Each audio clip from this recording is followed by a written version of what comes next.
నేను మనిషి జీవితం పేపర్తో పోలుస్తాను. అవునా, ఎలా? ఇది లైక్ హ్యూమన్ లైఫ్ అన్నమాట.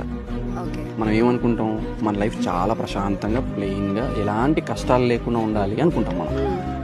కానీ ఒక్క ప్రాబ్లం వచ్చినా నిలబడలేము, అవును, పడిపోతాం. కానీ నేనేమని చెప్తా అంటే, స్నేహితులు చేసిన మోసాలని అనుభవించు, ఇంట్లో జరిగిన అవమానాలని అనుభవించు, ఫినాన్షియల్ సిచ్యువేషన్ అనుభవించు, ప్రేమలో మోసపో, నలిగిపో. జీవితం నిన్ను నలిపేస్తుంది, నలిగిపో. టైం పడుతుంది నువ్వు హీల్ అవ్వడానికి, హీల్ అవుతావు. కానీ దీని తర్వాత నువ్వు ఇచ్చే స్టాండప్ ఉంటుంది చూసావా, ఎలా ఎంత స్ట్రాంగ్ ఉన్నావు అంత స్ట్రాంగ్ ఉంటావు. జీవితం నేను ఎంత నలిపేస్తుందో అంత నలిగిపో. జీవితం నలిపేది నీకోసమే, నీ స్ట్రాంగ్నెస్ కోసమే, నువ్వు నిలబడడానికి. సో నలిగిపో, అదే మంచిది.